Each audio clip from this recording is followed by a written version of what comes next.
Check out carmarshal.com. The link is in the description. They help support us.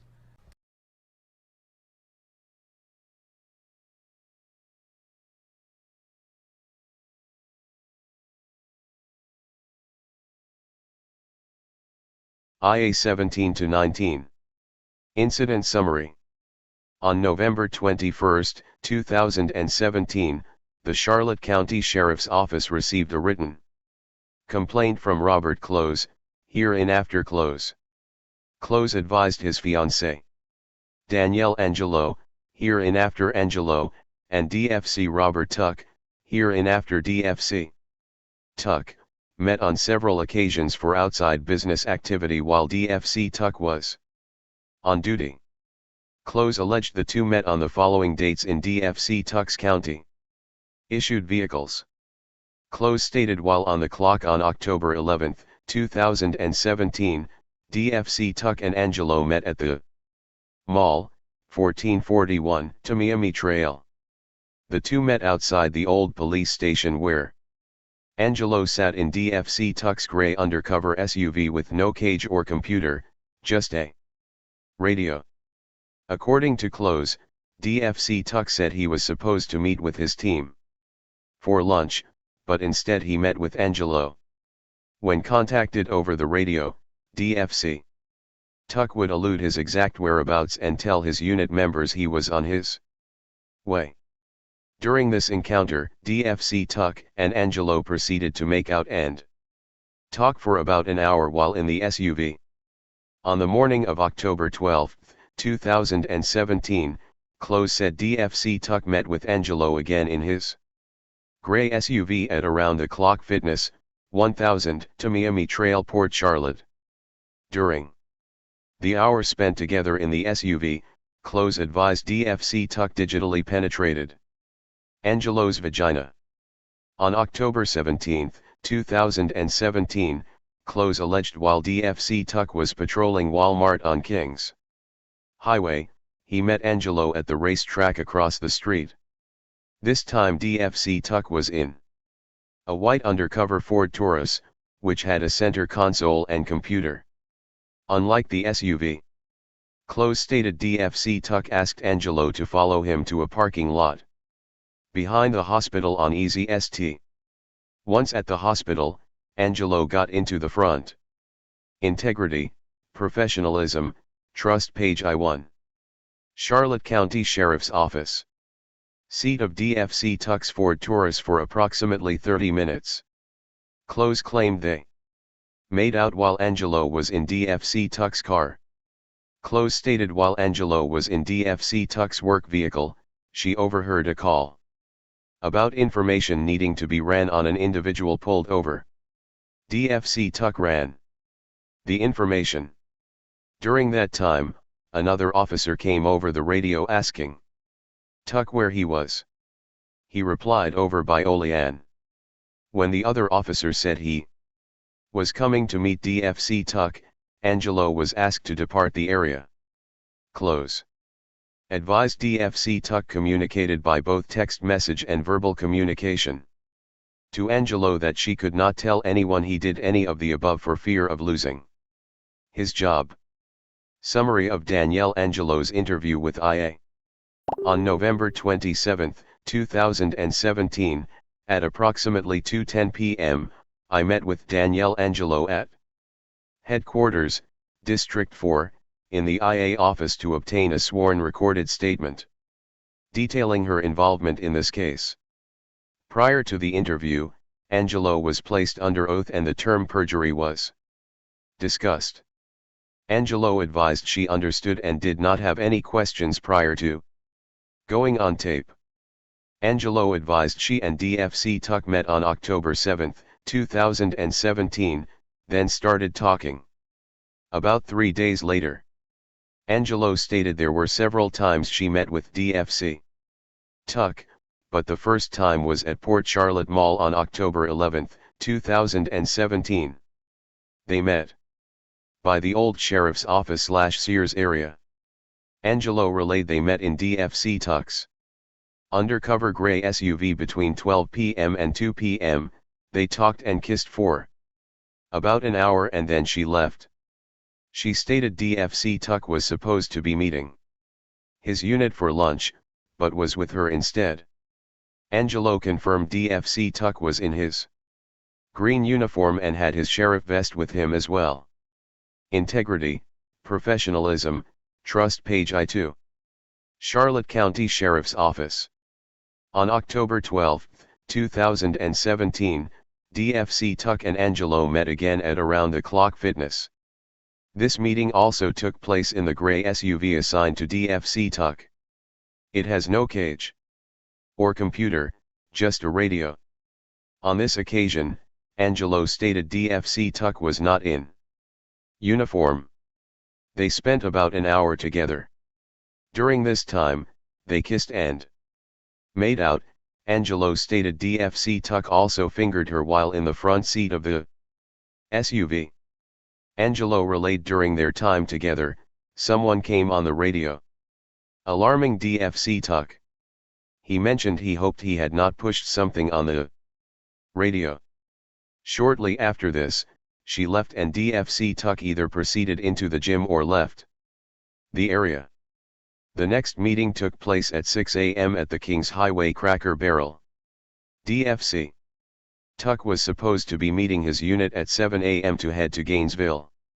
This time the meeting took place in a small white, undercover car with black wheels and tinted windows. The car was possibly a Taurus. It had both a cage and computer in it. DFC Tuck was in uniform, but was not wearing his vest at the time. He got out of his car and got into Angelo's truck. Angelo relayed they proceeded to have oral sex. DFC Tuck then had to leave, as he was late meeting up with his unit. She continued to communicate with DFC Tuck throughout the day. Angelo relayed DFC Tuck suggested several hotels in the area of where he would be staying, but she did not go to Gainesville. On October 17, 2017, between 12 p.m. and 2 p.m., Angelo met DFC Tuck again. This time was at the Kings Highway racetrack, when he was patrolling Walmart in the area. According to Angelo, DFC Tuck stated there was no good place to meet around there, so he asked her to follow her. Angelo followed DFC Tuck's white undercover car to a parking lot near the hospital's off-clean. Angelo said when she got into DFC Tuck's car, they just talked and kissed this time. During the encounter, someone on the radio asked for DFC Tuck's location. He responded, "Over by Glen and the hospitals." Angelo relayed she then left, as whoever was on the radio was headed toward DFC Tuck. Angelo finished up by stating this was the last encounter involving DFC Tuck while he was on duty and in his patrol car. Angelo's last contact with DFC Tuck was integrity, professionalism, trust. GEI 3. Charlotte County Sheriff's Office. November 16, 2017.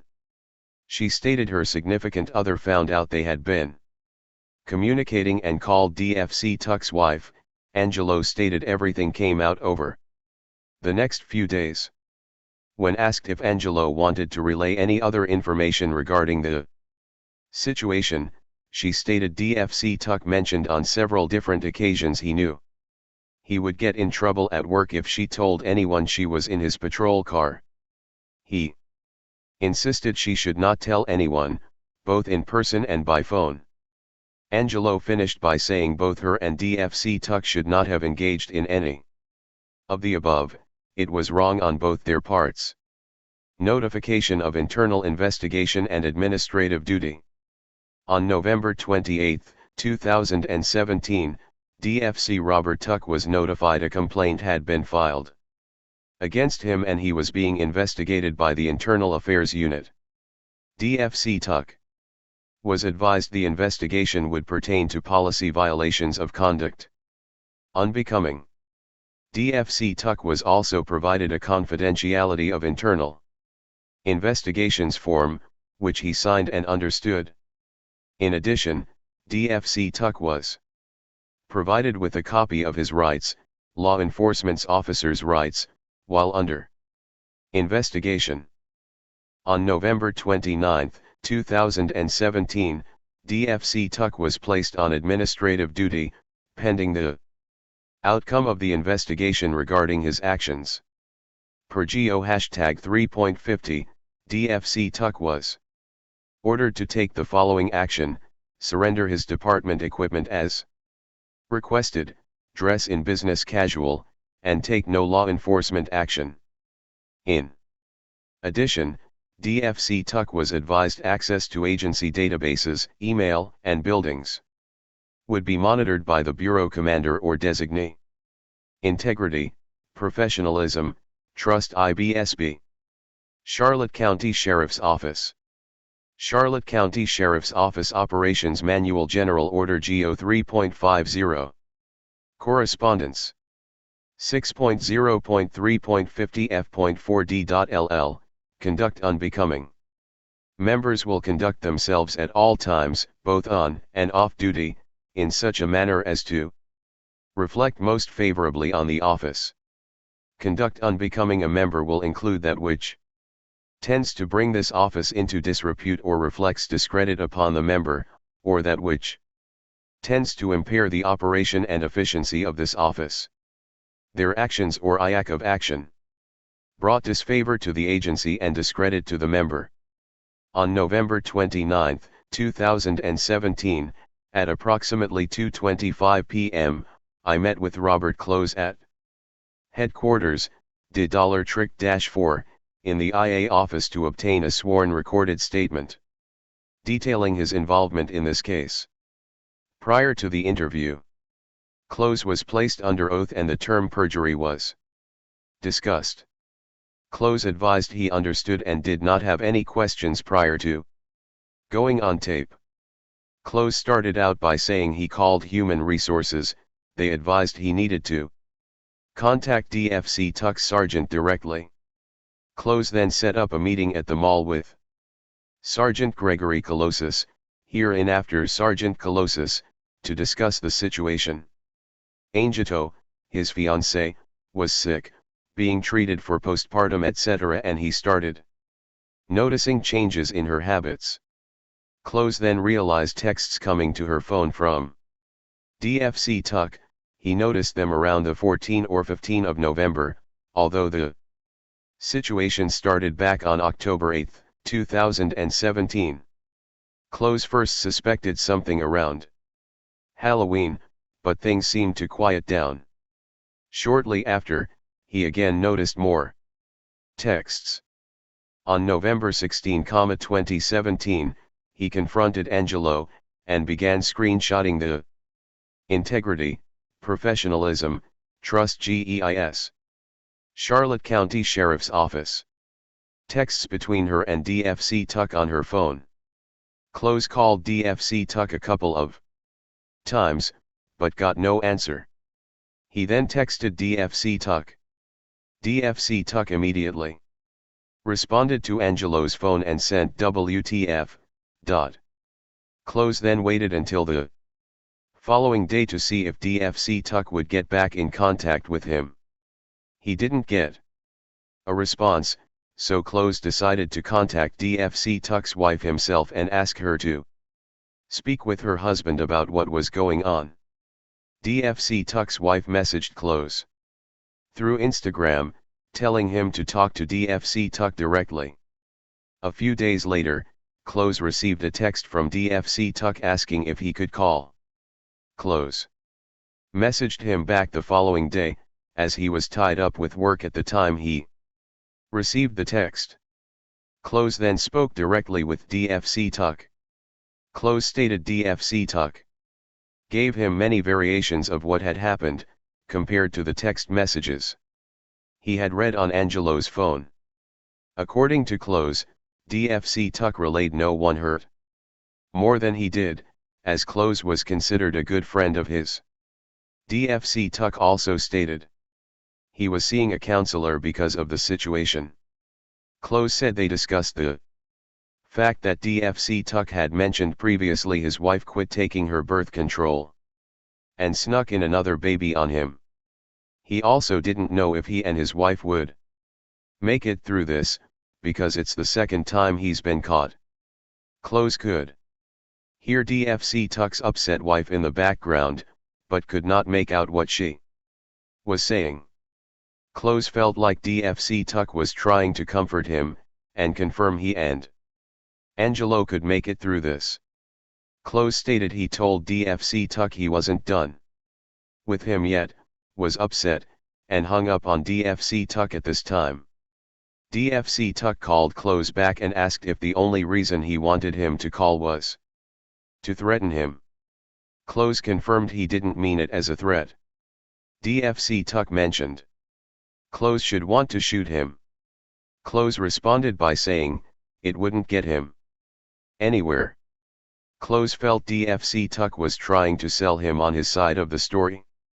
He also confirmed he never mentioned to DFC Tuck during their conversation he was going to call the sheriff's office. Was concerned about retaliation or future harassment. I asked what he knew about Angelo and DFC Tuck's encounters while DFC Tuck was on duty. Provided the same information as Angelo did in her Integrity, Professionalism, Trust page I6. Charlotte County Sheriff's Office. Statement, with exception of the time the two met at Cracker Barrel. Did not know Angelo and DFC Tuck met the morning of October 18, 2017. I asked when the last time Angelo and DFC Tuck had verbal or physical communication. Advised, to the best of his knowledge, the last time was October 16, 2017. When DFC Tuck was getting a tattoo of his newborn son. At the end of the interview, I asked if there was anything else we didn't cover about his conversations with DFC Tuck or his wife. Stated DFC Tuck's wife sent him a text saying I'm humiliated and I'm sorry. Also said DFC Tuck's wife sent another text saying, I hold my 2-week-old baby and my heart is broken. K/feet dates, and GPS information. Angelo alleges on October 11, 2017, she met with DFC Tuck at the PT Charlotte Molly, 1441 Tamiami Trail between the hours of 12 p.m. and 2 p.m., in the gray SUV. GPS search revealed DFC Tuck arrived at the mall at 12 hours 5 minutes and 43 seconds. At that point, there are no other times logged until 12 hours 56 minutes and 58 seconds, at which time the GPS log shows DFC Tuck departing the area.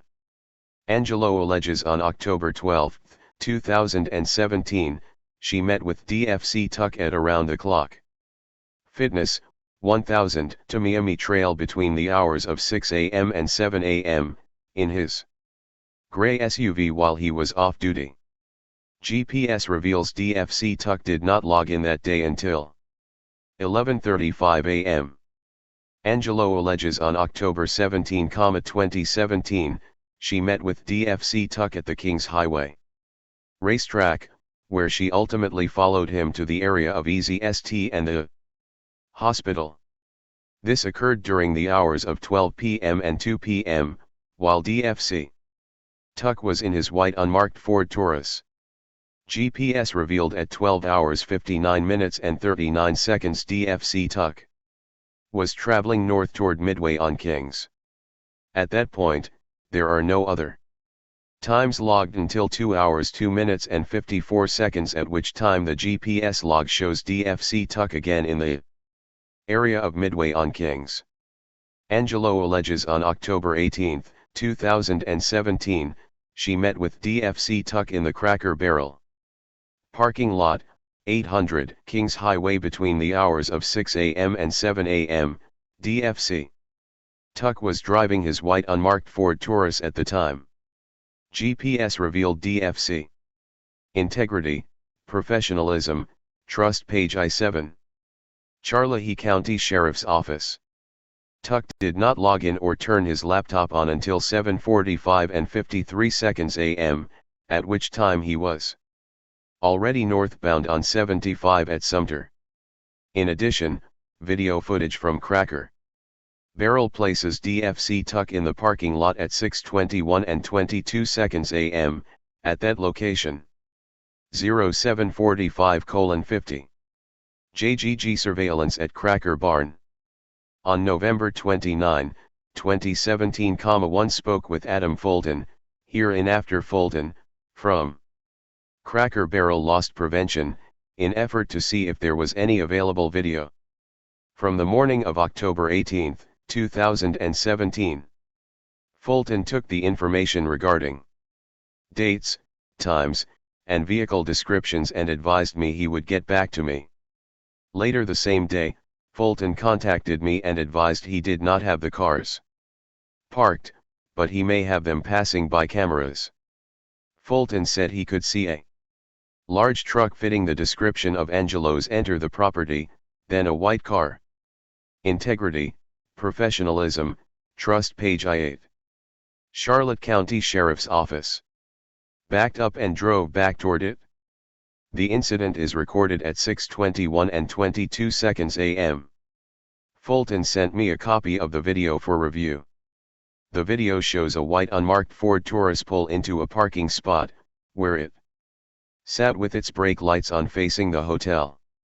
It then shows a full-size black pickup truck entering the main access road, at which time the white Taurus pulls out and follows the truck to another unknown location. Summary of DFC Robert Tuck's interview with IA. On December 4, 2017, at approximately 9 a.m., I met with DFC Robert Tuck and his attorney, Mike Savage, at my office in the District 4 headquarters in order to obtain a sworn recorded statement detailing DFC Tuck's involvement in this case. Prior to the interview, DFC Tuck was provided all related case material. He was given ample time to read over and review all the available information. At 10:35 a.m., DFC Tuck was placed under oath and the term perjury was discussed. In addition, DFC Tuck signed and acknowledged receiving the Garrity advisory. DFC Tuck advised he has known Danielle Angelo for 7 years. DFC Tuck said his best friend is friends with Angelo's fiancé, Robert Close. DFC Tuck stated he has talked and been around Angelo on 30 to 40 occasions, prior to taking their relationship to the next level. DFC Tuck explained in the beginning of October he ran into Angelo while out with a group of friends in downtown Punta Gorda. The two talked about various things during the evening, then ended up at a mutual friend's house. DFC Tuck advised nothing happened between the two other than conversation. Approximately 3 days later, DFC Tuck said he contacted Angelo to question her about a comment one of their friends made about the two of them the night they were all out. Angelo told him not to worry about it, and the two left it at that. DFC Tuck stated another 2 or 3 days went by, then Angelo reached out to him via text. According to DFC Tuck, Angelo told him she liked talking to integrity, professionalism, trust, page 19. Charlotte County Sheriff's Office. Him and felt the two of them had many similarities. DFC Tuck advised either on the same day or the following day, Angelo texted him again and told him she wanted to meet up. DFC Tuck said the two met at the PT Charlotte Mall, in the parking lot near Sears, while he was working. DFC Tuck said he didn't feel comfortable standing outside of his car since he was in uniform, so he asked Angelo to sit in the front seat of his vehicle. DFC Tuck advised the two of them talked for approximately 40 minutes. Afterwards, DFC Tuck said Angelo leaned over and he gave her a peck on the lips. DFC Tuck stated it was not a makeout session, it was nothing more than a peck on the lips. After meeting at the mall, DFC Tuck said the two communicated while he was at work and home for several days. A few days later, DFC Tuck advised Angelo reached out to him and the two met at Around the Clock Fitness, prior to his work out. DFC Tuck explained he drove his silver undercover SUV to the gym and did not have his computer on because it doesn't hold a charge for long. When the two met up, Angelo got in the front seat of DFC Tuck's SUV and they talked for about 20 to 30 minutes. Afterwards DFC Tuck stated same scenario, she leaned over, I gave her a peck on the lips and then she left, no intimacy, no nothing. Just a kiss on the lips. DFC Tuck advised for the next 2 weeks he and Angelo had a physical relationship, in Angelo's personal black pickup truck, outside of work. After a few weeks, DFC Tuck said he tried to end the relationship. According to DFC Tuck, he felt things were getting out of hand and he began feeling remorseful and guilty about their relationship. On a Thursday around that time, DFC Tuck said while getting a tattoo, he began receiving text messages and videos from Angelo of her naked. At the same time, he also began receiving phone calls from Close. At that point, DFC Tuck advised he put 2 and 2 together and assumed something had happened and Close was aware of their relationship. The following day, DFC Tuck stated he was in his personal vehicle with his wife when she received a call from Close. According to DFC Tuck, he had already decided he was going to come clean with his wife regarding his involvement with integrity, professionalism, trust. Page I-10. Charlotte County Sheriff's Office. Angelo.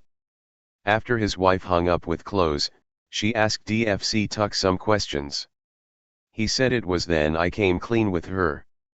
DFC Tuck advised she was upset, but it was something they were going to get through. A few days later, DFC Tuck's wife told him Close had been continuing to call her and was asking her questions.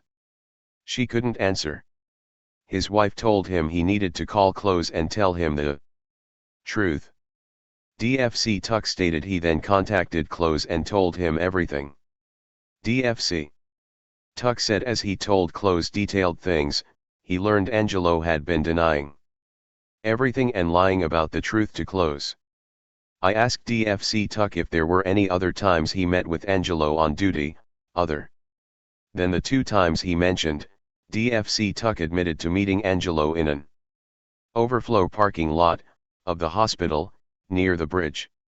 DFC Tuck also stated he met with Angelo in the Cracker Barrel parking lot, prior to going to Gainesville.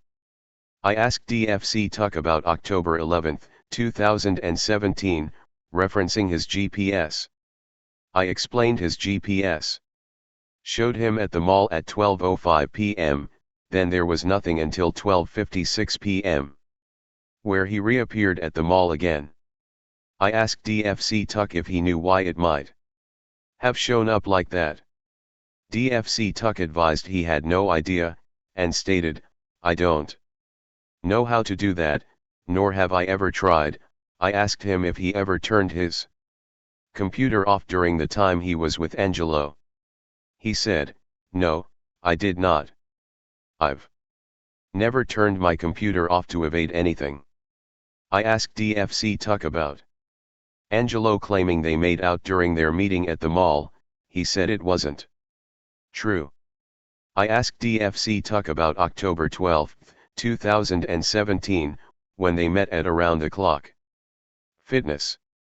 He confirmed Angelo got into his assigned gray SUV, but denied any sexual activity occurring. I asked him about Danielle claiming he figured her vagina. DFC Tuck replied, absolutely not, that never happened. I asked him why she would say it if it never happened. DFC Tuck said, I really don't know why a lot of this is happening, but I know she's pretty upset about the fact I'm still with my wife and not with her. DFC Tuck ended by saying I really don't know why she would say that. Integrity, professionalism, trust page I-11. Charlotte County Sheriff's Office. I asked DFC Tuck about October 17, 2017, when the two met near the hospital. DFC Tuck confirmed he was driving his assigned white Ford Taurus, and Angelo did get in the front passenger seat.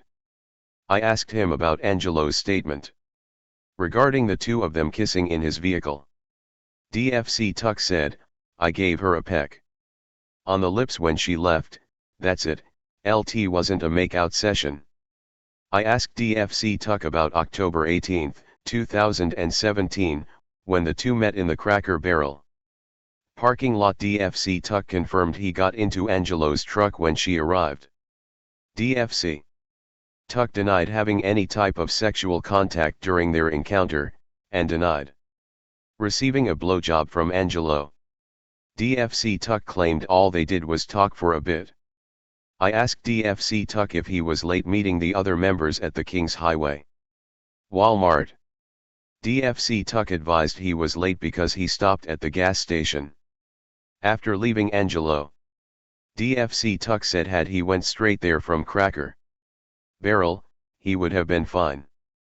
I asked DFC Tuck why he didn't log on his computer that morning until 7:45 a.m. DFC Tuck advised it didn't make sense to him, because he always logs onto his computer when he leaves his residence.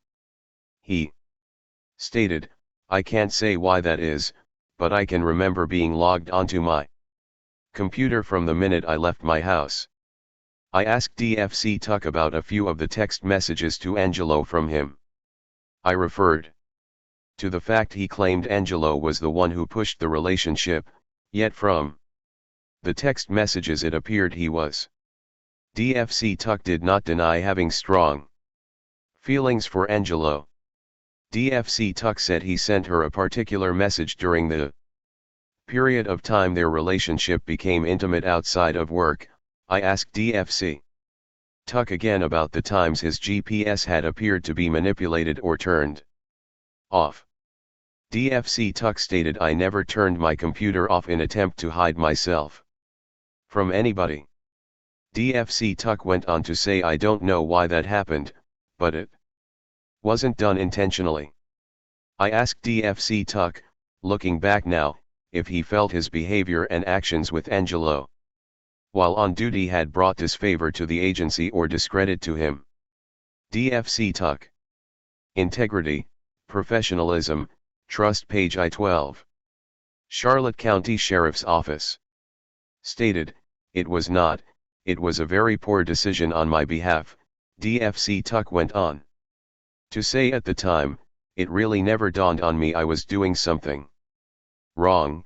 L always met her in a public place where people could see, I wasn't trying to hide or evade anything. DFC Tuck admitted he had been in a bad place and made some poor decisions. He further advised in hindsight now looking back, it was a very poor decision to put myself and the sheriff in that position. I asked DFC Tuck why Angelo would make accusations of the two of them having sexual contact while he was on duty if it wasn't true.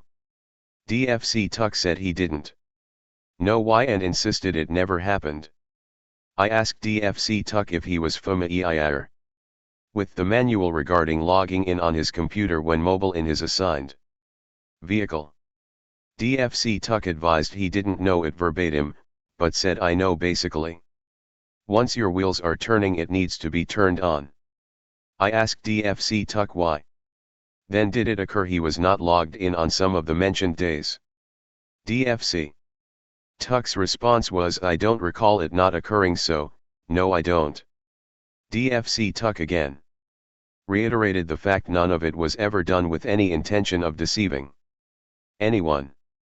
He also said, it was an error on my behalf if one failed to turn it on, but it was not done for any kind of deceit.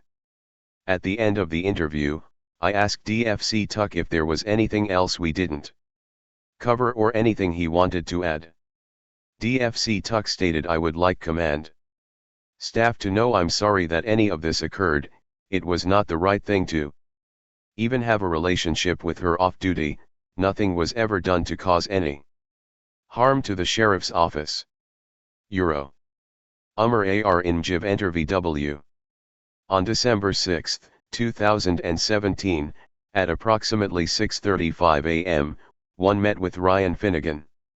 Hereinafter Finnegan, at 1001 Education Avenue, Punta Gorda, Florida, to obtain a sworn recorded statement detailing his involvement in this case. Integrity, Professionalism, Trust, page 113. Charlotte County Sheriff's Office. Prior to the interview, Finnegan was placed under oath and the term perjury was discussed. Finnegan advised he understood and did not have any questions prior to going on tape. Finnegan advised DFC Tuck contacted him via phone and came clean to him about exchanging some text messages with Angelo. After getting deeper in conversation, DFC Tuck admitted to fooling around physically with Angelo while in Robert Close's truck. Finnegan stated after his conversation with DFC Tuck, he notified Close. He told Close what DFC Tuck had said, since he was also good friends with Close. Finnegan said before he told Close though, he texted Angelo and gave her the opportunity to tell Close herself. Angelo said she wasn't going to do it. Since she wasn't going to tell him, Finnegan took it upon himself to inform Close. I asked Finnegan what his relationship was with both Close and DFC Tuck. Finnegan advised he's known both of them for about 25 years. He said DFC Tuck was his best man in his wedding and Close was one of the groomsmen. I asked Finnegan if DFC Tuck ever mentioned anything to him about meeting or doing anything with Angelo while on duty during their conversation. Finnegan stated DFC Tuck never said anything to him about meeting with Angelo while on duty, he only spoke about meeting her while off duty in Close's black pickup truck. Notification to DFC Tuck regarding interview with FL.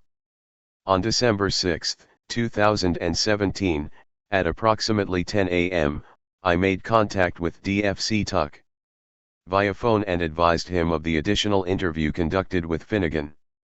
DFC Tuck said he wished to waive the opportunity to review the statement provided by Finnegan. This was also documented in the following email. Integrity, Professionalism, Trust, page I-14. Charlotte County Sheriff's Office. OK Mad Tuck R2M. TFOM, Seniani. Keen. SM Utnodar, at Combo 06.2017 U4M asterisk. 2, Tuck. Reben I Truck CN Ailnad. Suffolk L in, CVWW Witty Ryan HNTAO / OK Robart Tuck.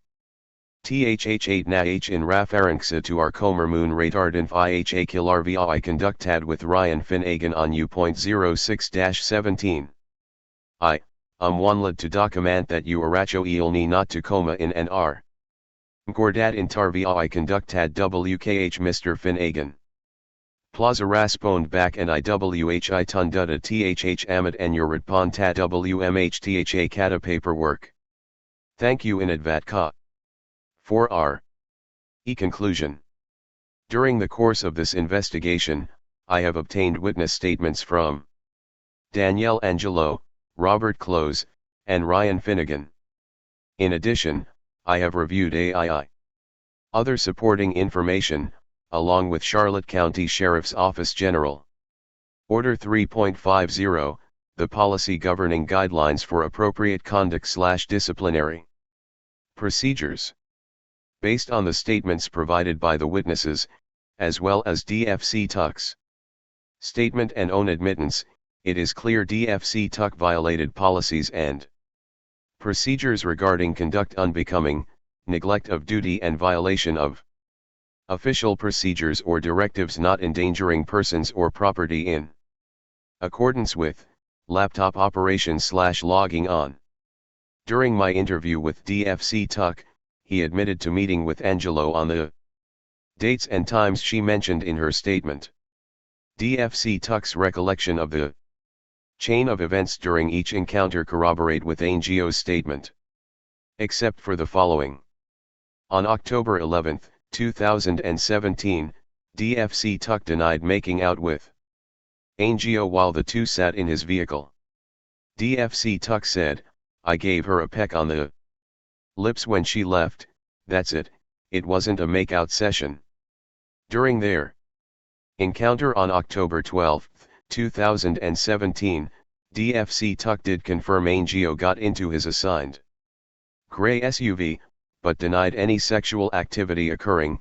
I asked him about the fact Danielle claimed he fingered her vagina. DFC Tuck replied, "Absolutely not, that never happened." On October 17, 2017, DFC Tuck again denied making out while in his vehicle. During his interview he said, "I gave her a peck on the lips when." Integrity, professionalism, trust, page I-15. Charlotte County Sheriff's Office. She left, that's it, LT wasn't a makeout session. During their encounter on October 18, 2017, DFC Tuck did say he got into Angelo's truck when she arrived.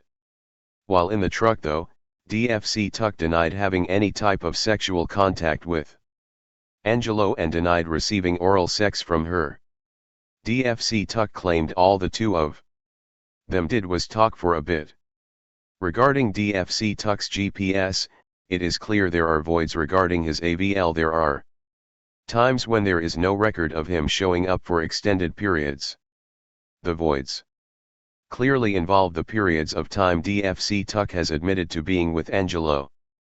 After checking CAD reports and conducting extensive research through MIS, there is inconclusive evidence to confirm DFC Tuck manipulated his AVL system in any way. It is also clear DFC Tuck was at the Cracker Barrel on October 18, 2017, at 6:21 a.m. GPS records show he did not log on his mobile laptop computer from the time he left his residence until 7:46 a.m., when he shows northbound on 1-75 and Sumter.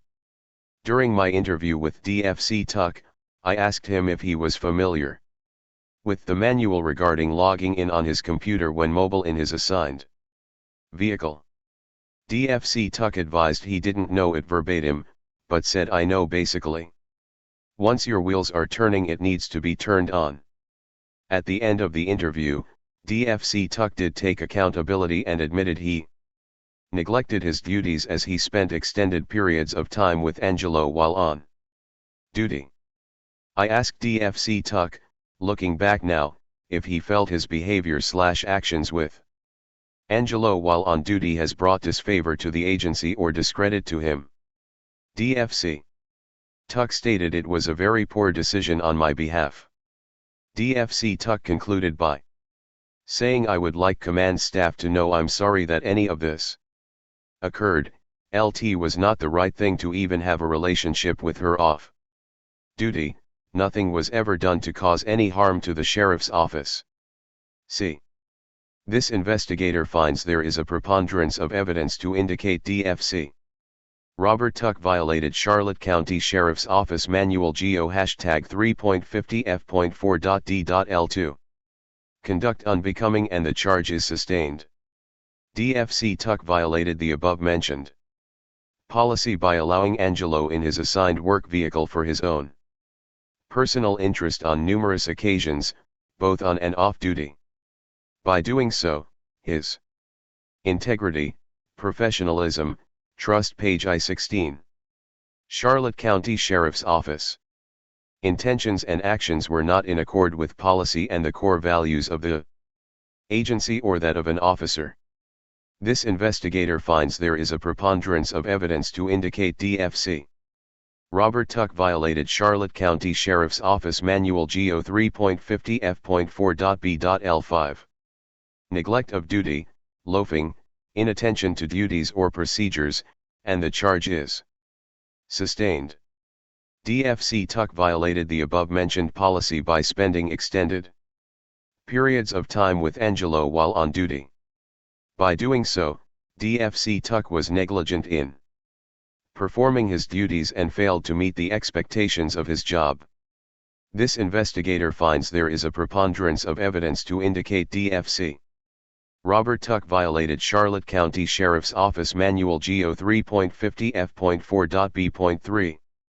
Violation of official procedures or directives, not endangering persons or property, with relation to violation of GO 6.04 E.L, mobile laptop operations. And the charge is sustained. DFC Tuck violated the above-mentioned policy by failing to turn on or log on to his mobile laptop computer after leaving his residence in his assigned vehicle. DFC Tuck failed to log on to his computer for approximately 2 hours before his AVL showed him on 1-75 near Sumter Boulevard. I, the undersigned, do hereby swear, under penalty of perjury, to the best of my knowledge, information, and belief, I have not knowingly or willfully deprived, or allowed another to deprive, the subject of the investigation of any rights contained in SS 112.532 and 112.533, Florida Statutes. Scott Clemens, Sergeant, Internal Affairs, Charlotte County Sheriff's Office. Integrity, professionalism, trust, page I-17. County, this is Charlotte County Cop Watch, and I wanted to explain what fair use is. You can use pieces of news articles if you're doing it for news reporting, you have commentary, and you're doing it for education purposes. So that's what fair use is, as you can see right here. Another reason why I wanted to make this video is to let you know I have just joined with Patreon. A nice thing with Patreon, I make no money on YouTube. They took the money away years ago, and so this is another way to give, and it's a nice thing too because you can give monthly. You can give $1, $5, $10, whatever. I do 4 to 5 hours a day on trying to wake the sheeple up on how corrupt it is and different ways that you can fight the corruption. So Patreon is a way that you can do it, and then of course the old way is still there. Donate to Charlotte County Cop Watch with PayPal or credit card. So keep that in mind. 4 to 5 hours a day. I make no money, but the corruption happened to me and I'm sick of it, so I'm trying to wake people up. But my wife would love it if some, if we could get some help out there. There's 47,000 subscribers. Just think if each one of you subscribers just gave a, let's say, actually, yes, $1 a month. 47,000 subscribers gave $1 a month. That would be awesome. That's not going to happen. But anyways, that would be great if it did happen. But, do the math in your head. Just think about it. Like I said, 4 to 5 hours a day. I get no money from YouTube. YouTube has gone nuts. You can't do anything anymore. They're taking the money away everywhere. So these are a couple different ways that you can still help out with all this time that I put in. And as you know, I'm in a special situation where, at least I can do it. 4 to 5 hours a day. We have a cleaning company during the day. That's what allows me to do this, and we're debt free. So this is my hobby. I don't go fishing and all that other crap. I try to save the world. So help me out to make the wife happy, man. In fact, if you guys did give $1 a day, and there was 47,000 of you, and you did it, and each of you gave $1, and that was every month, oh my God, yes, I could quit. I could start suing them. Another idea too that we have is, if I got, some funds, we could actually contact everyone that has been ticketed and or arrested and put in jail and start sending them postcards to let them know we're here, and to see if everything went all right, and if it didn't, find out their story. So we could even do more investigations and more lawsuits. Lawsuits take money. So just think about that. You know, 47,000 of you so far right now. You know, $1 a day. I mean, $1 a month on Patreon, or $5 a month Patreon, 10, 20, whatever. Just do the math in your head. Help out. This is a lot of work every single day. Thanks.